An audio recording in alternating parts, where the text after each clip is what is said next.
నమస్కారం గురుగారు. పరమేశ్వరార్పణం. గురుగారు, ఈ మధ్య కాలంలో చాలా మంది ఇళ్లలో ఎక్కువగా చేపల్ని ఎక్వేరియం పెట్టడము, చేపల్ని పెంచుకోవటం అనేది చాలా ఎక్కువగా చూస్తూ ఉన్నాం. అసలు అలా పెట్టచ్చా? అంటే అంత విశాలంగా తిరుగుతున్న వాటిని తీసుకొచ్చి అంత చిన్న తొట్టిలో వీటిని వేయటము అనేది ఒక రకంగా ఇబ్బందికరమైన పరిస్థితి క్రియేట్ చేస్తున్నామేమో అని నాకు అనిపిస్తుంది. అసలు ఏంటి వాస్తవం? పెంచటం వల్ల ఏమన్నా ఇబ్బందులు కలిగే అవకాశం ఉందా? పెంచడం మంచిదేనా? దాని గురించి వివరణ ఇవ్వండి. ఈ ఆలోచన మీకు ఎందువలన వచ్చిందో కానీ ఖచ్చితమైన ఆలోచన అది నిజం. ఓ, ఎందువలనంటే ఒక మనిషిని మనం తీసుకొచ్చి ఇంట్లో పెట్టి నేను పెట్టిందే తిను హ్మ్. అని అంటే అది ఎంతవరకు కరెక్ట్ అండి? తప్పే. ఒక రోజు కంటే నడుస్తుందేమో. కదా. సో అలానే జలచరములు అంటారండి వాటిల్ని. హ్మ్. దానికి నచ్చిన ఆహారం అది తింటుంది. అదేంటంటే ఇప్పుడు రంగురంగుల యాక్వేరియంస్ ఉన్నాయండి, రంగురంగుల చేపలు ఉన్నాయండి. ఆహా, అవి తయారు చేస్తారని ఎట్లా తయారు చేస్తారు వాటిల్ని? హ్మ్. ఎంత తయారు చేసినా ఒక చేప కడుపు నుంచే ఇంకొకటి రావాల్సింది. హ్మ్. అది గర్భవతిగా ఉండవలసిందే, పిల్లల్ని పెట్టవలసిందే. తన పిల్ల యాక్వేరియంలో ఉన్నప్పుడు తన పిల్లల్ని తనే తినేస్తుంది. తినేస్తుంది కూడా. అదొక మహాపాపం. ఎప్పుడూ కూడా ఇవాళ మనము ఒక చోట ఉద్యోగం చేస్తున్నాము అని అంటే ఒక రకంగా సంతోషమా ఇబ్బంది అండి? నిజం చెప్పాలంటే ఇబ్బంది. ఉద్యోగం చేయడం ఇబ్బంది ఎలా అవుతుందండి? మీరు వ్యాపారం చేసుకున్నారనుకోండి, హ్మ్. మీకు నచ్చినప్పుడు వెళ్తారు, లేదా నలుగురు వదిలేస్తారు, మీ పని మీరు చేసుకుంటారు. ఒక చోట మీరు ఉద్యోగం చేస్తున్నారు అంటే దానికి ఒక టైం ఉంటుంది. ఉదయం 9 గంటలకు తంబేయాలంటారు. తలకిందులుగా తపస్సు చేసినప్పటికీ కూడా ఎంత దూరం నుంచి అయినా ఇంట్లో ఏదో ఒకటి హడావిడికి ఎంత వండుకొని తినేసి వచ్చి నొక్కాలి. తమ్ము నొక్కకపోతే తత్సబ్రహ్మార్పణమస్తు, ఆ రోజు నీకు జీతం లేదంటారు. హ్మ్. ఇలానే ఎప్పుడూ కూడా అక్వేరియం అనే కదమ్మా, దేన్ని కూడా మనం కట్టేసేసి హింసించకూడదు. హ్మ్. జీవి ఏదైనా ఒకటే. మా చిన్నప్పుడు చూస్తే ఆవుల్ని కూడా మా ఇల్లు మా దొడ్లో కట్టేసేవారు కాదు. ఓ, రాత్రిపూట మాత్రమే కట్టేసేవారు. ఓకే. ఉదయం పూట అసలు వాళ్ళని అట్లా వదిలేసేవారు. అవి అక్కడే పడుకొని అక్కడే ఉండేవి. దానికి ఆ స్థానం అలవాటు చేసేయాలి. అలవాటు చేస్తే అది అక్కడే ఉండిపోతుంది ఎప్పుడు కూడా. హ్మ్. ఆ అలవాటు చేయడం అనేటువంటిది గొప్ప యోగం. హ్మ్. అందరి వరకు కాదు అది. ఇవాళ చూడండి అందరూ అన్ని కట్టేస్తున్నారు. ఇప్పుడు కొన్ని ఉంటాయి. ఇప్పుడు ఆవులు, గేదెలు, ఎద్దులు ఉంటాయి. వాటిల్ని బంధించవలసిందే. ఎందువల్లనంటే కొన్ని ధాపిని, ధూపిని అని అంటారు. అంటే అంటే కుమ్మేవి, తన్నేవి ఉంటాయి వాటిల్లో. కాబట్టి ధాపిని, ధూపిని అనేటువంటి ఉంటాయి. కాబట్టి వాటిని కట్టేసి వాటిని కుడిపెట్టి అన్నీ చేస్తూ ఉంటారు. సాధ్యమైనంత వరకు జలచరాలు కానీ, ఇంట్లో కుక్క పిల్లలు కానీ వీటిని మనం కట్టివేయకూడదండి. ఇంట్లో మనం పెంచుకోకూడదు. ఎందువలన? దానికి ఒక సమయం, ఆ సమయానికి ఏవో ఇంత బాల్స్ వేస్తారు, అవి తినే అవి బ్రతకాలి. అవును. ఆ టయానికి వీడు మర్చిపోతే వాటి పరిస్థితి ఏంటి? అవి ఇంట్లో ఉండగా నువ్వు ఇల్లు తాళం వేసి ఏ ఊరు వెళ్ళలేవు. అనేక రకాల సమస్యలు ఉంటూ ఉంటాయి. 2, స్వేచ్ఛగా విహరించేటువంటి దాన్ని ఎలా అయితే నువ్వు ఒక బాక్సులో బంధించి నువ్వు పెట్టేటువంటి సమయానికి అది తినాలని ఎట్లా పెట్టే వ్యవస్థ ఉందో అలానే నువ్వు కూడా ఒక బందీ జీవితం అయిపోతుంది. ఒక బందీ జీవితం అయిపోతుంది. ఏ రకంగా అయినా కావచ్చు కాక. అంటే దాన్ని తీసుకొచ్చిన వాళ్ళక, లేదంటే ఆలోచన చేసిన వాళ్ళక, ఇంట్లో వాళ్ళందరికీ అలాంటి విధానం కర్త కార్యత చేవ ప్రేరకశ్చ అనుమోదక. నలుగురికి ఓకే. తీసుకురావాలి అనుకున్న వాడికి, దానికి సలహా ఇచ్చిన వాడికి, కొన్నవాడికి, ఇంట్లో ఆమోదించిన వాడి నలుగురికి కూడా దాని యొక్క ప్రారంభ కర్మ సమభాగంలోనే అనుభవించాలి. ఎప్పుడూ కూడా కుక్కల్ని కూడా అంతేనండి.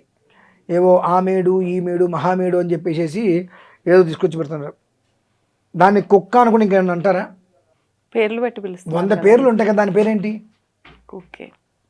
శునకం. యమధర్మరాజు శునకము అంటే ఒక రకంగా. శునకం అంటే యమధర్మరాజు అండి. తెచ్చి ఇంట్లో పెట్టుకుంటున్నామా? వీటిని కట్టి వేయకూడదు ఎప్పుడూ కూడా. కుక్కని కాలభైరవుడు అనరా అండి? కాలభైరవుడు కావచ్చు, ఆయన యమధర్మరాజు స్వరూపం. ఓకే. శునకము అనేటువంటిది మీరు ఒకసారి మహాభారతం చూడండి, యమధర్మరాజు స్వరూపం అది. కనుక ఎప్పుడూ కూడా జలచరాలు, విహచరాలు అంటారు, ఎగిరేటువంటివి కావచ్చు, నీటిలో ఈదేటువంటివి కావచ్చు, ఈ చతుష్పాద 4 పాదాలు 4 కాళ్ళు ఉండేటువంటి జంతువులు కావచ్చు, సాధ్యమైనంత వరకు కూడా వాటిని అలా విహరించేటట్టుగా వదిలేయాలి. పూర్వంలో ఆవుల్ని, గేదెల్ని పొలాల్లో వదిలేసేవారు. మొత్తం మేసే సాయంత్రానికి ఇంటికి వచ్చేసేవి. అవును. సాయంత్రం కట్టేసేవారు, ఎవరు తీసుకుపోకుండా వాటిని. అంతే. అలాంటి స్థితి నుంచి మనం అప్పుడు ఎంత ప్రశాంతంగా ఉండేవాళ్ళము. వాళ్ళు నేను చాలామంది ఇళ్ళకి వెళ్ళినప్పుడు ఏడుపు ఒక్కటే తక్కువ. పెద్ద పెద్ద చిన్న చిన్నవి కాదండి, పెద్ద పెద్ద అక్వేరియం. అందులో అవేవో చేపలు అదొక రకంగా దాని మూతి ఇలా పైకి ఉంటుంది, ఏమిటి విచిత్రంగా, అదేదో పిల్లలు పశువులు మనం పెట్టి ఎరిసినట్టే ఉంటుంది దాని మూతి. అదేంటంటే ఆ చేప ఖరీదు కొన్ని వేల రూపాయలట, దాని పేరు అదృష్టంట. అది ఇంట్లో ఉంటే అది ఏం తింటూ ఉంటుందండి, మేము పదార్థాలు వేస్తుంటామండి. కర్మ ప్రారంభం అయిపోయింది. కొంతమందికి అయితే చెప్పంగానే విని నీటిలో వదిలేశారు, నువ్వు పెట్టుకోవద్దయ్యా ఇంట్లో, అది మంచిది కాదు. మత్స్యాననాయ సోమకాసుర భంజనాయ అంటే నీకు అవసరమైతే మత్స్య యంత్రం పెట్టుకో ఇంట్లో, ఏడుపు ఉంది అంటే. కానీ నువ్వు ఎప్పుడైతే కనుక అక్వేరియం పెట్టుకున్నావు, అక్వేరియంలో ఒక చేప చనిపోయింది అంటే దాని యొక్క ప్రభావం నీ కుటుంబానికి చాలా పడుతుంది. ఆకలేసి చనిపోవచ్చు, అనారోగ్యం వచ్చి చనిపోవచ్చు, ఇంకో కారణం ఏదైనా చనిపోవచ్చు. అదే చేప నీటిలో ఉందనుకో, అది ఉన్నా పోయినా మనకు సంబంధం లేదు. కాబట్టి పాపం విని నీటిలో వదిలేశారు మనకు వద్దయ్యా అన్నప్పుడు. అట్లా ఉన్నవాళ్ళు వేరు. కొంతమంది ఏంటంటే ఇది నాకు అదృష్టపు చేప, ఒక మంచిది, శుభం. ఎప్పుడైతే నువ్వు ఇంట్లో అక్వేరియం లాంటిది పెట్టి దాన్ని నువ్వు వేసి ఒక టైం, ఈ టయానికి నువ్వు దానికి ఫుడ్ వేయాలి, అవి అని ఎదురు చూస్తుంటే ఆ టయానికి, దాన్ని ఎదురు చూసే స్థితికి నువ్వు తీసుకొచ్చావో నీ జన్మాంతం ఆకలి కోసం నువ్వు నీ కడుపు తినడం కోసం ఎదురు చుట్టమే, నీ సొంతగా నువ్వు వ్యవహారం చేసుకొని తినేటువంటి యోగ్యత నువ్వు కోల్పోతున్నావు. ఎప్పుడూ కూడా ఎదుటివాడి నుంచి ఏదైనా గ్రహించుకొని తద్వారా నువ్వు కడుపు నింపుకోవటమే తప్పితే అంటే బంధం అయిపోయినట్టే ఆటోమేటిక్గా. అది నీకు ఇవాళ అర్థం కాకపోవచ్చు. మంచి ఉద్యోగం చేస్తున్నావు కదా, ఎంతకాలం నువ్వు ప్రశాంతంగా చేస్తున్నావు, అందులో ప్రశాంతత ఏం లేదుగా. ఇంట్లోంచి బయలుదేరి వెళ్ళిన దగ్గర నుంచి ఇంటికి వచ్చేంత వరకు నువ్వు దేనికి వెళ్ళాలన్నా సెలవు పెట్టాల్సిందేగా, పర్మిషన్ తీసుకోవాల్సిందేగా. అంటే అది బందీ అయిపోయినట్టే కదా. అదేంటండి మరి అక్వేరియం పెట్టని వాళ్ళు కూడా ఉద్యోగాలు చేస్తున్నారుగా, అక్వేరియం పెట్టని వాళ్ళు కూడా ఉద్యోగాలు చేస్తున్నారు కదా. ఓకే, ఇద్దరూ చేస్తున్నారు ఉద్యోగం. మనశ్శాంతిగా చేసేటువంటి వాళ్ళు ఎవరున్నారు, ఇరుక్కుపోయినట్టుగా చేసేటువంటి వాళ్ళు ఎంతమంది ఉన్నారు అనేటువంటి విషయం ఒక్కసారి మనం అర్థం చేసుకోవాలి. ఏదైతే కనుక ప్రకృతిలో యథేచ్ఛగా తిరిగేటువంటి దాన్ని మనం బంధిస్తామో ఆ క్షణం నుంచి మనకు తెలియకుండానే మనం ఏదో ఒక విధానంలో ఎవరో ఒకరికి బందీగా అయిపోతాం. పక్షుల్ని బంధించకూడదు.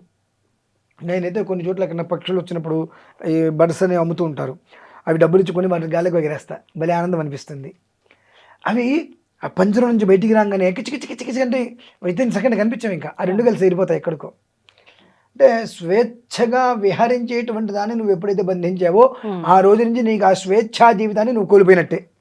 Okay okay. కాబట్టి అటువంటి పనులు చేసి లేనిపోయినటువంటి అవి కూడా గత 20-25 సంవత్సరాలుగానే ఇవన్నీ ఎక్కువ వచ్చినాయి. అక్వేరియం పెట్టుకోవాలి, ఇది పెట్టుకుంటే బంగారపు రంగు చేప, ఇవి ఇలా వస్తే దీని తోక బాగుంటుంది, ఈ రకరకాలుగా. నీ యోగం బాగుండాలి కానీ దాని తోక బాగుంటే ఉందండి. నీ యోగం బాగుంటే నీ ఏమీ లేకుండా నీకు అన్నీ వస్తాయి. నీ యోగం బాగాలేనప్పుడు ఇవన్నీ పెట్టుకొని యోగాన్ని నాశనం చేసుకోవటమే. కాబట్టి ఏంటంటే నువ్వు పెడితే కానీ అది తినలేదు అని అంటే నీకెవడో పెడితే కానీ నువ్వు తినలేవు. ఆ స్టేజీ మనిషి జీవన్ మరణానికి సమస్య అండి అది. కాబట్టి అటువంటి స్థితి ఎవరికి వద్దు అని. రెండు, కొంతమంది ఇళ్ళల్లో అక్వేరియంలో పిల్లలు పుట్టినప్పుడు మామూలుగా చేపకి పిల్లలు పుట్టగానే తీసి ఇంకో దాంట్లో వేస్తూ ఉంటారు. అలా వెయ్యని పక్షం తన పిల్లల్ని తనే తినేస్తుంది. తద్వారా ఏమవుతుంది అంటే కుటుంబంలో వంశ నష్టానికి కారణమవుతుంది. అది అవసరం అన్నటువంటివి మనకు మనం చేసిన దానికో చెయ్యని దానికో చూసిన దానికో కొన్ని అనుభవిస్తున్నాం. ఇటువంటివి కూడా మళ్ళీ నెత్తి మీద పెట్టుకొని ఆ కుటుంబాన్ని ఇంకా ఎందుకు అనర్థాలు పాలు చేసుకోవటము. కాబట్టి అక్వేరియం లాంటివి ఇంట్లో పెట్టుకోకుండా ప్రశాంతంగా నీకేమైనా పెట్టాలనిపించింది, చెరువుకెళ్ళు, కోనేరుకెళ్ళు, అన్ని మరమరాలి హాయిగా వచ్చింది అంటే ఇక్కడ నిండా. నువ్వు పెట్టినా పెట్టకపోయినా దాని ఆహారం అది వెతుక్కుంటుంది. నీ ఆహారం నువ్వు ఎట్లా అయితే కనుక వెతుక్కుంటూ నీ పదార్థాలు నువ్వు వ్యవహారం చేసుకుంటున్నావో అలాగే దాని ఆహారం అది వెతుక్కునేటువంటి స్థితి ఉంది చెరువుకి. నువ్వు అక్కడ కాకుండా నువ్వు బంధించినప్పుడు నీ ఆహారం కూడా నీకు ఎవడో పెట్టాల్సిందే. ఆ స్థితి వద్దు అని గట్టిగా చెప్తారమ్మా. ధన్యవాదాలు. పరమేశ్వర.